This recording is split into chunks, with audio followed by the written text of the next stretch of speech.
नमस्कार दोस्तों, welcome to decode HSSC CET। इस सीरीज के अंदर हम प्रीवियस ईयर क्वेश्चंस के सॉल्यूशंस करेंगे। 2017 से अब तक के सभी पेपर का हम सॉल्यूशन करने वाले हैं। कल हमने एक पार्ट 1 डाला था जिसके अंदर हमने क्वेश्चन पेपर के 1 से 25 क्वेश्चन तक सोल्व किए थे। अब जो पार्ट 2 आएगा उसके अंदर अगले 25 क्वेश्चन हम डालेंगे। तो अगर आपने वो वीडियो नहीं देखा है तो आप उसको प्लीज़ जाके देखिए, ठीक है। और जो भी आपका फीडबैक है वो कमेंट सेक्शन में ज़रूर बताएं। अगर आपको कंटेंट पसंद आता है तो आप प्लीज़ लाइक करें, उसको शेयर करें और सब्सक्राइब करें और हमें मोटिवेट करें ताकि हम और अच्छा कंटेंट आपके लिए लेके आ सकें। तो चलिए शुरू करते हैं क्वेश्चन नंबर 26 से। The first newspaper in India was introduced by name. Option हमारे पास केसरी, समाचार दर्पण, बंगाल गजट, बॉम्बे क्रॉनिकल। भारत में पहला समाचार पत्र किस नाम से शुरू किया गया था? ये आपके पास ऑप्शन है, तो इसका आंसर होगा द बंगाल गजट। इसके अलावा हमारे पास जो चार ऑप्शंस हैं, इसके अंदर पहला ऑप्शन है केसरी, जो कि मराठी न्यूज़पेपर था और ये जो लोकमान्य बाल गंगाधर तिलक जी हैं इनके द्वारा शुरू किया गया था। उसके बाद ऑप्शन जो सेकंड है समाचार दर्पण, बंगाली न्यूज़पेपर था और ये बैपिस्ट मिशनरी सोसाइटी के द्वारा पब्लिश किया गया था। बंगाल गजट है, ये इंग्लिश था, इंग्लिश न्यूज़पेपर था जिसको जेम्स अगस्टस हिकी के द्वारा पब्लिश किया गया था। जो फोर्थ ऑप्शन है बॉम्बे क्रॉनिकल्स, वो है इंग्लिश न्यूज़पेपर और इसको सर फेरोजे शाह मेहता के द्वारा क्या किया गया था, पब्लिश किया गया था। क्वेश्चन नंबर 27 देखते हैं। What are the factors influencing rural consumer behaviour. ये अगेन जो हमारे पास रूरल मार्केटिंग का क्वेश्चन है, ठीक है। तो रूरल मार्केटिंग जैसे कि मैंने आपको कल बताया था कि अभी सिलेबस के अंदर नहीं है, तो इसको हम स्किप भी कर सकते हैं। वैसे इसका आंसर जो इन्वायरमेंट फैक्टर है, साइकोलॉजिकल फैक्टर है, कल्चरल फैक्टर है, ये तीनों ही होंगे, तो ऑल ऑफ द अबव इसका क्या होगा, आंसर होगा। उसके बाद which of the following is direct selection operator in C. तो इसका आंसर हमारे पास जो होगा वो होगा डॉट।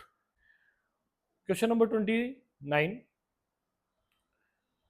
एक निश्चित कोड में रेन को ये लिखा गया, ये कोड है $8% और मोर को 7#8 लिखा जाता है, तो रिमेन को कैसे लिखेंगे? तो एक क्वेश्चन देखिए, इसके अंदर आर है, आर डिनोट किया जा रहा है किससे, 8 से, और जो ए है, ए डिनोट किया जा रहा है किससे, डॉलर से, ठीक है।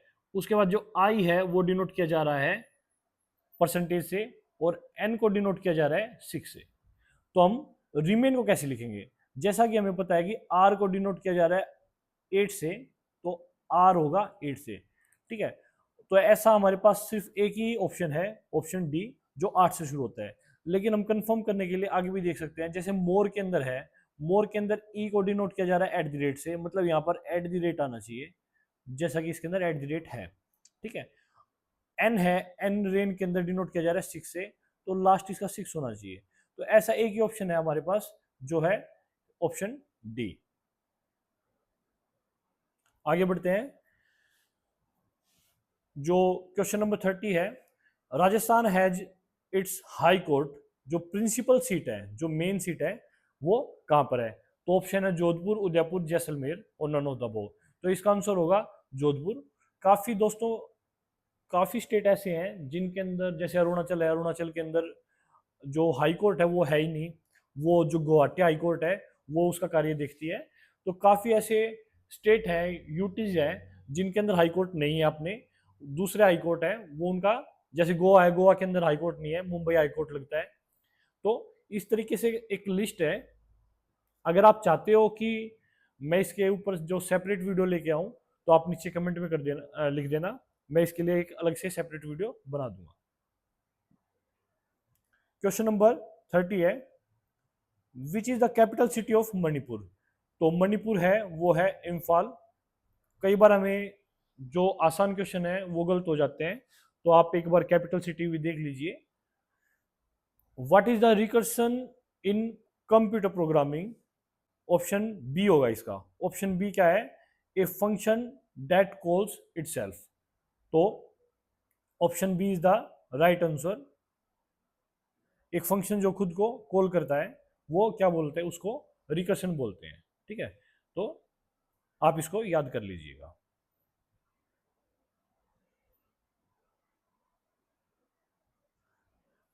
इसके अंदर फिर अगला क्वेश्चन है, बिन शब्द चुनिए, pick the odd one out. तो इसके अंदर न्यायपूर्ण, निष्पक्ष, न्यायोचित और पक्षपाती। तो इसका आंसर होगा पक्षपाती, क्योंकि जो ये बाकी तीन है, जो न्यायपूर्ण है, निष्पक्ष है, न्यायोचित है, ये एक तरीके से सेम सिनोनिम्स है। ठीक है, इनका मतलब एक ही हो गया। तो इसका बाइस्ड या फिर पक्षपाती क्या होगा? आंसर होगा। तो इसको मार्क कर देते हैं। क्वेश्चन नंबर 34 है, डिस्क्रिमिनेंट।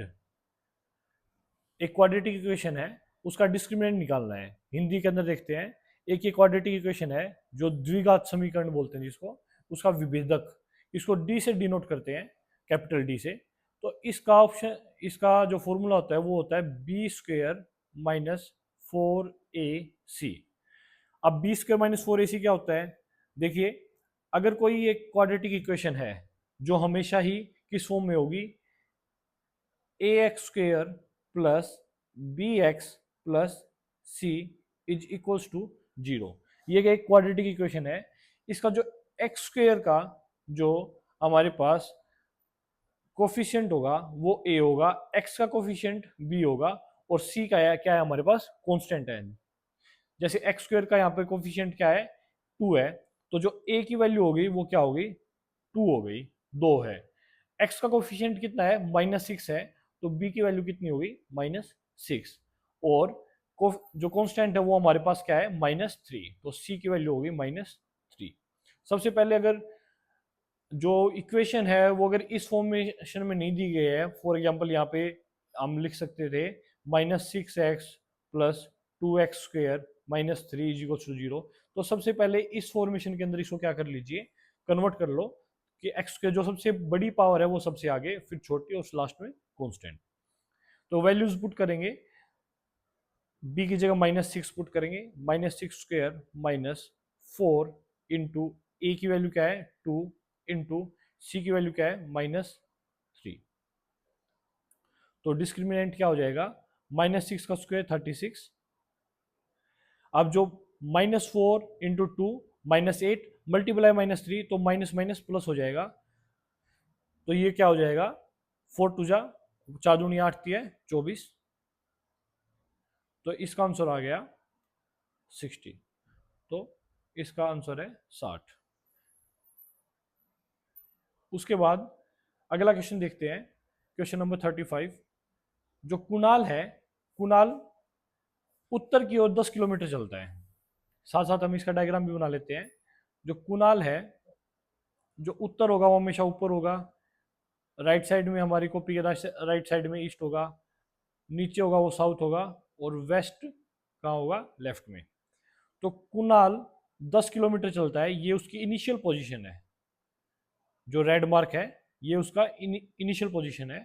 तो पहले 10 किलोमीटर चलता है, वहां से वह दक्षिण की ओर, मतलब वापस दक्षिण की ओर मुड़ जाता है, वो 6 किलोमीटर चलता है। तो वापस दक्षिण की ओर मुड़ के वो फिर से क्या कहाँ जाता है? 6 किलोमीटर चलता है। मतलब इनिशियल पोजीशन से उसकी जो दूरी है वो कितनी होगी? 4 ही बच गई। ठीक है, फिर वह पूर्व की ओर 3 किलोमीटर चलता है, यहां से वो फिर से 3 किलोमीटर चल रहा है। प्रारंभिक बिंदु से वह कितनी दूरी पर है? तो प्रारंभिक बिंदु से जो दूरी होगी वो ये डिस्टेंस होगा। मतलब ये एक राइट एंगल ट्राइंगल बन गया। ठीक है, जिसको हम ऐसे बना सकते हैं, ये 4 किलोमीटर है, ये 3 किलोमीटर है। तो अगर इसके ऊपर पाइथागोरस थ्योरम लगाएंगे तो 4 स्क्वायर प्लस 3 स्क्वायर का स्क्वायर रूट है, वो ये वैल्यू आ जाएगी। तो ये कितना हो जाएगा? 16 प्लस 9 का स्क्वायर रूट, जो कि स्क्वायर रूट ऑफ 25, 25 का वर्गमूल, तो कितना आ गया? 5 आ गया। मतलब 5 किलोमीटर है। ये उसकी इनिशियल पोजीशन थी। ठीक है, यहाँ से जो ये फाइनल पोजीशन है, यहाँ से 5 किलोमीटर पर है, और 5 किलोमीटर इसकी 5 किलोमीटर हमारे पास ये दो ऑप्शन है, ए और डी। अब 5 किलोमीटर लेकिन किस साइड है, सॉरी ये तीन ऑप्शन है, ये नॉर्थ और ईस्ट इनके बीच में है, तो उत्तर पूर्व मतलब north east. 5 kilometre north east के अंदर क्या होगा, इसकी डायरेक्शन होगी, तो ऑप्शन बी हमारे पास क्या हो जाएगा, राइट आंसर हो जाएगा। क्वेश्चन नंबर 36 देखते हैं, which of the following is are marketing strategy available for rural marketing. इसका ऑप्शन डी आएगा, प्रमोशन, प्रोडक्ट, प्राइस, इसके सभी क्या होंगे, आंसर ठीक होंगे, तो all of the above option D is the right answer. Question number 37 देखते हैं, भारत की 2011 की जनगणना के अनुसार निम्नलिखित में से किस राज्य की जनसंख्या घनत्व 17 व्यक्ति प्रति व्यक्ति है, ठीक है, प्रति वर्ग किलोमीटर है। अरुणाचल प्रदेश की जो पॉपुलेशन डेंसिटी है, जो जनसंख्या घनत्व है, वो सबसे कम है भारत के अंदर, तो इसका सी आंसर हो जाएगा अरुणाचल प्रदेश। उसके बाद अगला क्वेश्चन देखिए, कलाम मेनरिंग द्वारा किसके द्वारा लिखी गई कविताओं का एक संकलन है, तो इसका आंसर है सैयद गुलाम बिक, ठीक है, तो option A is the right answer, ठीक है। क्वेश्चन नंबर 39 देखिए, एक धनराशि चक्रवृद्धि ब्याज पर 4 वर्षों में दोगुनी हो जाती है, समान समान ब्याज दर पर वह धनराशि कितने वर्ष के अंदर 8 गुनी हो जाएगी। मतलब a sum of money doubles itself in 4 years at compound interest, it will amount to 8 times itself at the same rate of interest is। मतलब मान लीजिए मेरे पास कोई 100 रुपए थे, वो 4 साल के अंदर क्या हो रहे हैं, दुगने हो रहे हैं, मतलब 200 रुपये बन गए, तो वे 800 कब हो जाएंगे, 800 कब हो जाएंगे। तो इसका सिंपल सा जो सॉल्यूशन है, 4 साल के अंदर दोगुने हो रहे हैं, मतलब 4 साल के बाद जो 200 रुपये हैं, जो 200 रुपये हैं, ठीक है, 4 साल में 100 के 200 हो गए, अगले 4 साल के अंदर 200 के क्या हो जाएंगे, वो 400 हो जाएंगे, ठीक है। और उसके बाद जो 400 हैं उसको 800 होने के अंदर फिर से क्या लगेंगे, 4 साल और लगेंगे, तो शुरू में 4 साल ये हो गए, फिर से 4 साल ये हो गए, फिर से 4 साल ये हो गए, तो ये क्या हो जाएंगे, 12 साल। इसका आंसर क्या हो जाएगा, 12 ईयर्स। अगर इसका हम डिटेल सॉल्यूशन देखें तो क्या किया है यहाँ पे, जो हमारे पास जो अमाउंट होता है वो क्या होता है, प्रिंसिपल जो मूलधन हमने दिया है इनटू 1 प्लस रेट जो ब्याज दर है, भाग में 100, और ऊपर टाइम, टाइम आ जाएगी इसकी पावर में। तो अगर हम इसको डिटेल में देखें तो जो अमाउंट है वो डबल हो रहा है किसका, प्रिंसिपल का, कितने साल में, जो टाइम है 4 साल में। तो अमाउंट और प्रिंसिपल की जो रेशियो है वो कितना है, 2 है। तो यहाँ पे इस फॉर्मूला के अंदर अमाउंट बाय पी क्या आ जाएगा हमारे पास, 1 प्लस आर बाय 100 की पावर टी। अब जब हम क्वेश्चन को देखें तो टाइम है यहाँ पर कितना है, 4 है, तो टाइम अगर मैं 4 कर दूं और अमाउंट बाय प्रिंसिपल है वो कितना है, 2 है, ठीक है। और क्वेश्चन में पूछा क्या गया है कि ये दुगना ना हो के ये कितना गुना हो जाए, अमाउंट बाय प्रिंसिपल 8 गुना हो जाए। मतलब 8 गुना होने के लिए, 8 गुना होने के लिए जो इसको 2 की पावर को कितना होना पड़ेगा, पावर को 3 होना पड़ेगा, ठीक है। अगर इस साइड पावर 3 बढ़ाई हमने तो इस साइड भी हम क्या कर देंगे, 3 बढ़ा देंगे, ठीक है। तो ये क्या हो जाएगा, 8 is equals to 1 plus R by 100। इस तरीके से पावर होती है वो मल्टीप्लाई हो जाती है, तो पावर क्या हो गई, 12 हो गई, ठीक है। और जो यहाँ पर मैंने क्या बताया था, यहाँ पर क्या होता है, टाइम हम लिखते हैं, तो मतलब जो 8 टाइम है, जो अमाउंट बाय पी का, अमाउंट बाय प्रिंसिपल का जो रेशियो है वो 8 टाइम्स कितने साल में होगा, 12 साल में होगा। इस तरीके से भी हम कर सकते हैं, जो आपको इजी लगे। इजी वैसे यही है, ठीक है। इस तरीके से आप कीजिए, आपका टाइम बचेगा। वो बस आपको समझाने के लिए कॉन्सेप्ट को टच किया है। क्वेश्चन नंबर 40 है, pointing a pointing towards a boy, Veena said. कोई वीना नाम की लड़की है। जो इस टाइप के क्वेश्चन होते हैं उसके अंदर हम क्या करते हैं, जितने भी मेल होते हैं उसको हम बॉक्स में रखेंगे, फीमेल को हम सर्कल में रखेंगे। फीमेल को हम क्या करेंगे, सर्कल में रखेंगे। आपका कोई और मेथड आप अपना अप्लाई कर सकते हो, मेरा तरीका यही है। तो जो वीना है,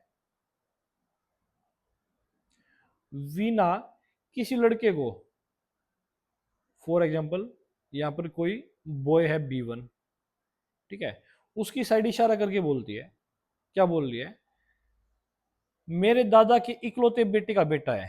जो वीना के दादा है, वीना के दादा हैं, ठीक है, ग्रैंडफादर जी बोलते हैं, उनके इकलौता बेटा, उनका इकलौता बेटा ऐसे डिनोट करते हैं सन है, ठीक है, उनका बेटा क्या है, B1 है। तो ये बॉय वीना से किस तरह से संबंधित है, तो जो B1 है वो वीना से कैसे संबंधित होगा, वो इसका भाई होगा, ठीक है। तो इसका आंसर है डी, भाई। In which year was the India's first national park, Helen national park, established? जो हेलेन नेशनल पार्क है वो कब एस्टेब्लिश हुआ था, तो इसका आंसर होगा, अच्छा जो ये हेलेन नेशनल पार्क है ये कौन सा है, जो जिम कॉर्बेट जो नेशनल पार्क है वो क्या है, उसी को हम हेलेन नेशनल पार्क बोलते थे पहले। ये 1957 के अंदर क्या हुआ था, इसका नाम चेंज कर दिया गया था। 1957 के अंदर इसका नाम जिम कॉर्बेट रख दिया गया था। उससे पहले इसको हेलेन नेशनल पार्क बोलते थे। इसका जो एस्टेब्लिशमेंट है वो हुई थी 1936 के अंदर, 1936 के अंदर, ठीक है। अब जो जिम कॉर्बेट थे वो क्या थे, एक शिकारी थे, ठीक है। उस उनके नाम के ऊपर क्या किया गया है, इनका ना इसका नाम चेंज किया गया है जिम कॉर्बेट का। उसके बाद क्वेश्चन नंबर 42 है, 42 है, which is the necessary condition for deadlock to occur? गतिरोध, डेडलॉक घटित होने के लिए आवश्यक शर्त क्या है? ये कंप्यूटर क्वेश्चन है, ठीक है, कंप्यूटर क्वेश्चन है। तो इसके अंदर 4 कंडीशन होती हैं हमारे पास डेडलॉक होने के लिए, mutual exclusion, hold and wait, no preemption और सर्कुलर वेट, ठीक है। तो ये 4 कंडीशंस हैं। तो इसके अंदर चौथी कंडीशन दी नहीं गई है, इसके अंदर ऑल ऑफ द अबोव दिया गया है, तो इसका ऑप्शन डी हो जाएगा, all of above. Question number 43 देखिए, 43 क्वेश्चन है, in which year right to information act came into force? सूचना का अधिकार कब लागू हुआ? तो इसका आप सभी को पता होगा, 2005 के अंदर क्या है, इसको लागू किया गया था सूचना का अधिकार। What is binary code? Binary code क्या है, ठीक है। तो बाइनरी कोड बेसिकली एक सिस्टम है जिसके अंदर 0 और 1 से क्या है, हम हर एक इंफॉर्मेशन को डिनोट करते हैं, चाहे वो कोई नंबर है या अल्फाबेट हो, कोई भी है। तो कंप्यूटर बाइनरी कोड के ऊपर चलते हैं। जो इंफॉर्मेशन भेजी जाती है वो 0 और 1 की फॉर्म में भेजी जाती है, उसके बाद उसको डिकोड करके वो हमें फिर से मिलती है। तो ये क्या है, a system of representing information using 2 digit 0 and 1। केवल 2 अंकों 0 और 1 का उपयोग करके सूचना का प्रतिनिधित्व करने वाली एक प्रणाली। तो इस टाइप से काफ़ी कोड हैं, काफ़ी प्रणालियां हैं जो 16 डिजिट को यूज़ करते हैं, कोई 10 डिजिट को यूज़ कर रहा है, ठीक है, कोई अल्फ़ाबेटिक को यूज़ कर रहा है, हेक्साडेसिमल है, ठीक है। तो इसके लिए हम एक अलग से वीडियो लेके आएंगे। उसके बाद जो मानस टाइगर रिजर्व है वो कहाँ पर लोकेटेड है? तो मानस जो टाइगर रिजर्व है वो होगा हमारे पास आसाम के अंदर। आसाम के अंदर मानस टाइगर रिजर्व है, वो है। क्वेश्चन नंबर 46 है, 1 से 25 तक क्रमांकित टिकटों को एक साथ मिला दिया जाता है। एक टिकट यादृच्छिक रूप से निकाला जाता है, क्या संभावना है कि निकाले गए टिकट के में एक अभाज्य संख्या हो? ठीक है, tickets numbered 1 to 25 are mixed up together and a ticket is drawn at random. What is the probability that ticket drawn contains A prime number. मतलब 1 से 25 तक कोई टिकट्स हैं, उनके ऊपर नंबर लिखे गए हैं 1 से 25 तक, और उसके अंदर कोई एक टिकट निकाली जाती है, एक टिकट निकाली जाती है, और हमें बताना है कि प्रोबेबिलिटी क्या होगी कि उस एक टिकट के ऊपर जो नंबर लिखा हो वो क्या हो, प्राइम नंबर हो, ठीक है, या फिर अभाज्य संख्या हो। जो अभाज्य संख्या है वो क्या होंगी, वो सबसे छोटी अभाज्य संख्या 2 होती है, 2, 3, 5, 7, 11, 13, 17, 19 और 23। अभाज्य संख्या की जो डेफिनेशन है वो क्या है, एक को छोड़कर और खुद को छोड़कर किसी अन्य नंबर से क्या हो, विभाजित नहीं होना चाहिए, उसको हम अभाज्य संख्या बोलते हैं। तो ये दोनों कंडीशन एक पूरी नहीं कर पा रहे हैं, ठीक है, ये केवल खुद से विभाजित हो रहा है, तो इसलिए इसको अभाज्य संख्या नहीं बोला जाता। इस सबसे छोटा अभाज्य संख्या क्या है, 2 है, और इकलौता ऐसी अभाज्य संख्या है जो सम है, ठीक है, जो इवन है और प्राइम नंबर भी है, वो क्या है, केवल 2 है। तो ये देखते हैं कितने हो गए, 1, 2, 3, 4, 5, 6, 7, 8, 9। तो 9 ऐसी संख्या है जो अभाज्य संख्या है, और टोटल हमारे पास कितने आउटकम है, 25। मतलब जो पॉसिबल आउटकम है जो हमारे पास निकल सकते हैं, अभाज्य संख्या कितनी थी, 9 निकल सकती थी, लेकिन टोटल पॉसिबल आउटकम कितनी थी, 25 थी। तो 9/25 इसका क्या हो जाएगा, आंसर हो जाएगा। Option C is the right answer. Which of the following is use to open a binary file. Binary file खोलने के लिए किस फंक्शन का प्रयोग किया जाता है, तो एफ ओपन है इसका क्या है, राइट आंसर है।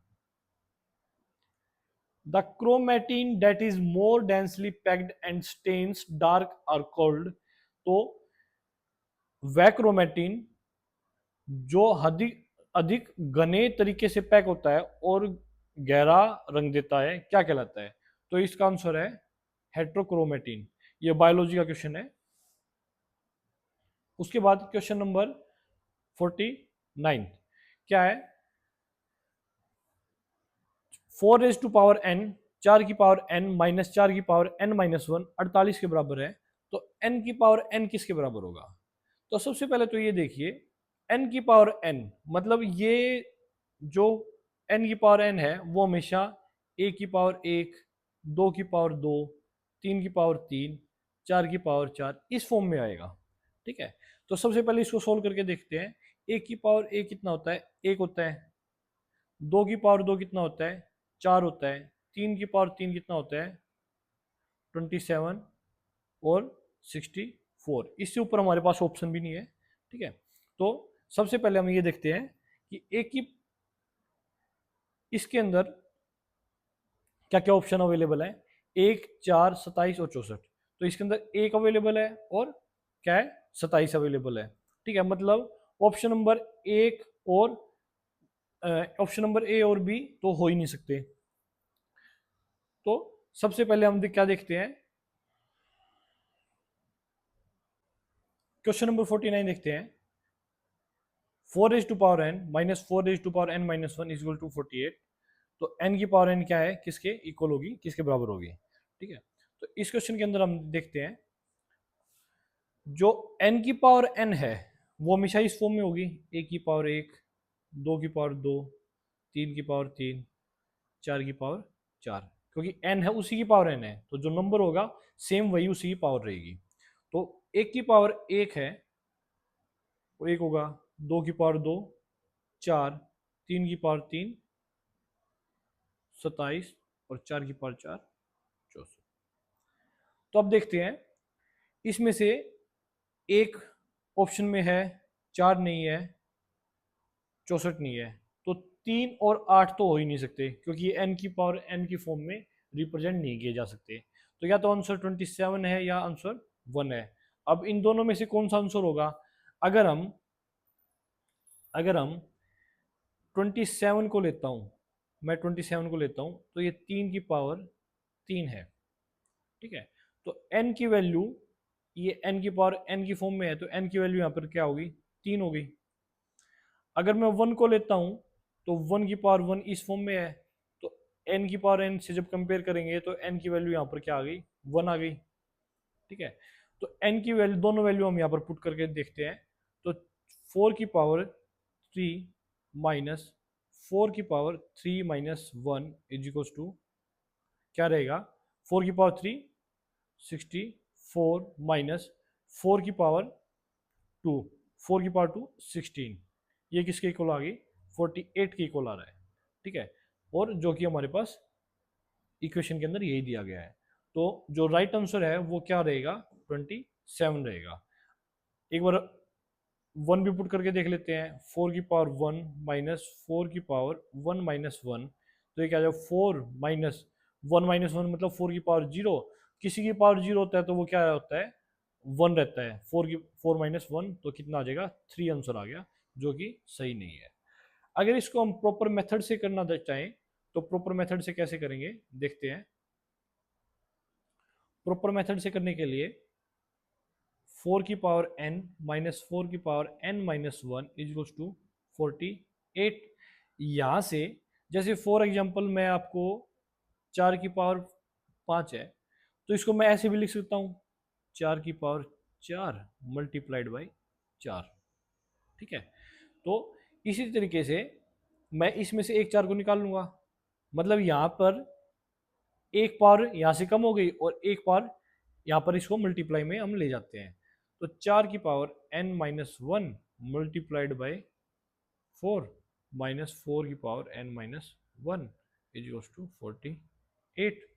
यहाँ से 4 raise to power n minus 1, 4 की घात n माइनस 1, हम क्या ले लेंगे, कॉमन ले लेंगे। तो 4 माइनस यहाँ पर क्या बचा, 1 बचेगा, ये कितना हो जाएगा, 48 बचे हो गया। तो 4 की power n minus 1 multiplied by 3 कितना हो जाएगा, 48 हो गया। तो 4 की पावर n माइनस 1 कितना हो गया, 48 बाई 3 हो जाएगा। इसको अगर हम सोल्व करें तो 16 आ गया। तो